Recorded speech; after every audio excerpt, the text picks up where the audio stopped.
નમસ્કાર દર્શક મિત્રો, education by Kakadiya sir YouTube ચેનલમાં આપનું હાર્દિક સ્વાગત છે। તો દર્શક મિત્રો, આજે આપણે લઈને આવ્યા છીએ બ્રિજ રેક્ટિફાયર।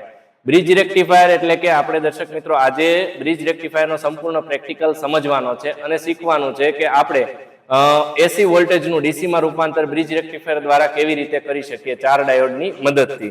તો દર્શક મિત્રો, સૌપ્રથમ આપણે હવે ઇન્સ્ટ્રુમેન્ટ ઉપર નજર કરીએ તો અહીંયા એક મલ્ટીમીટર છે। આપણે આ 12 વોલ્ટનું આપણે શું કરીએ છીએ, ટ્રાન્સફોર્મર લીધું છે અને ચાર આપણે ડાયોડના કનેક્શન, ચાર અલગ અલગ આપણે ડાયોડ લીધેલા છે કે જેને આપણે એન્ટી પેરેલલ કનેક્શનની અંદર એકબીજા સાથે જોઈન્ટ કરેલા છે, ચાર અલગ અલગ ડાયોડને। હવે એમાં જે બ્લેક પોર્શન જે છે તે શું છે, એનોડ છે, અને વ્હાઇટ પોર્શન જે નાનકડો દેખાય છે તે કેથોડ છે। તેને એન્ટી પેરેલલ કનેક્શનમાં આ રીતે કનેક્શન કરી ત્યાર પછી તેની પેરેલલમાં આપણે કેપેસિટરનું કનેક્શન કર્યું છે। ત્યાર પછી પેરેલલમાં 1K ઓહ્મનો રેઝિસ્ટર જોડેલો છે અને ત્યાર પછી આપણે અહીંયા CRO દ્વારા આઉટપુટમાં આપણે વેવફોર્મ પણ મેઝરમેન્ટ કરી શકીએ છીએ અને અહીંથી આપણે વોલ્ટેજનું મેઝરમેન્ટ કરી શકતા હોઈએ છીએ। તો ચાલો આપણે હવે વોલ્ટેજનું મેઝરમેન્ટ કરીએ। તો આપણું જે આ ઓટો ટ્રાન્સફોર્મર જે છે તે એટલા માટે કનેક્ટ કરવામાં આવેલું છે કે આઉટપુટની અંદર આપણને કોન્સ્ટન્ટ વોલ્ટેજ મળે કે જેથી કરીને આપણે આઉટપુટમાં આપણે કોન્સ્ટન્ટ વોલ્ટેજનું મેઝરમેન્ટ કરી શકીએ। તો સૌપ્રથમ આપણે સિંગલ ફેઝ વેરિયેબલ ઓટો ટ્રાન્સફોર્મરની મદદથી આપણે વોલ્ટેજ ચેક કરીશું કે અત્યારે આપણે ઇનપુટ વોલ્ટેજ કેટલા આપીએ છીએ। તો દર્શક મિત્રો, આપણે જોઈ શકીએ છીએ કે સિંગલ ફેઝ ઓટો ટ્રાન્સફોર્મરની મદદથી આપણને અત્યારે વોલ્ટેજ કેટલા મળી રહ્યા છે। સપ્લાય આપો, ચાલુ છે।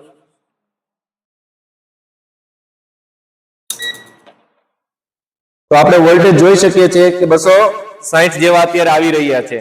તો કે હવે એ 260 વોલ્ટેજ આપણે ઇનપુટ થઈ ગયા છે અત્યારે। હવે આપણે આ 12 વોલ્ટનું ટ્રાન્સફોર્મર જે છે તે આઉટપુટની અંદર આપણને ટ્રાન્સફોર્મરના વોલ્ટેજ જે છે તે અહીંયા જોવા મળશે આપણને આ 2 પોઈન્ટ ઉપર। તો આપણે હવે ટ્રાન્સફોર્મરના આઉટપુટના વોલ્ટેજ જોઈ શકીએ છીએ 13 વોલ્ટ જેવા મળે છે। તે આપણે હવે શું કરીશું, ઓટો ટ્રાન્સફોર્મરની મદદથી આપણે થોડા ડાઉન વોલ્ટેજ કરીશું એટલે આપણને 12 વોલ્ટ જેટલું આઉટપુટ મળી જશે।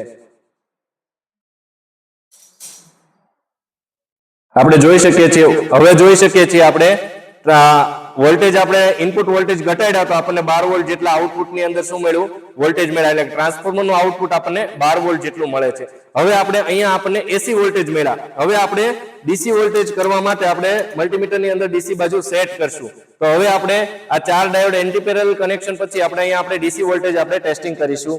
તો કે આપણે જોઈ શકીએ છીએ કે ડીસી વોલ્ટેજ આપણને 16 પોઈન્ટ સમથિંગ 15 પોઈન્ટ સમથિંગ આપણને આઉટપુટમાં શું મળે છે, ડીસી વોલ્ટેજ મળે છે।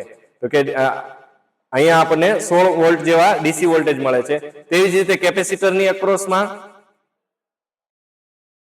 સેમ વોલ્ટેજ છે। તેવી જ રીતે રેઝિસ્ટરના અક્રોસમાં તેમાં પણ સેમ વોલ્ટેજ છે। અને કહેવાનો મતલબ એ છે કે આ રીતે આપણે આઉટપુટની અંદર ડીસી વોલ્ટેજ જે છે તે મેઝર કરી શકતા હોઈએ છીએ, એટલે કે એસી વોલ્ટેજનું ડીસી વોલ્ટેજમાં આવી રીતે રૂપાંતર કરી શકતા હોઈએ છીએ। અને દર્શક મિત્રો, આપણે આ જે કેપેસિટર અને રેઝિસ્ટર એને શું કહેવામાં આવે છે કે આપણે આ ડાયોડનું કનેક્શન કર્યું તો ડાયોડની મદદથી આપણને આઉટપુટમાં જે વોલ્ટેજ મળે છે તે કેવા મળે છે કે એની અંદર મિક્સિંગમાં એસી વોલ્ટેજ હોય છે। કેપેસિટર અને રેઝિસ્ટર એટલે કે આરસી ફિલ્ટર સર્કિટ આવડી આપણે એડ કરેલી છે જેની મદદથી આપણને આઉટપુટની અંદર પ્યોર ડીસી વોલ્ટેજ મળતા હોય છે। તો દર્શક મિત્રો, આ થઈ ગયું આપણું બ્રિજ રેક્ટિફાયર। તો દર્શક મિત્રો, આપને અમારો આ વિડીયો પસંદ આવે તો અમારી આ ચેનલને લાઈક, સબસ્ક્રાઇબ અને શેર કરવા વિનંતી।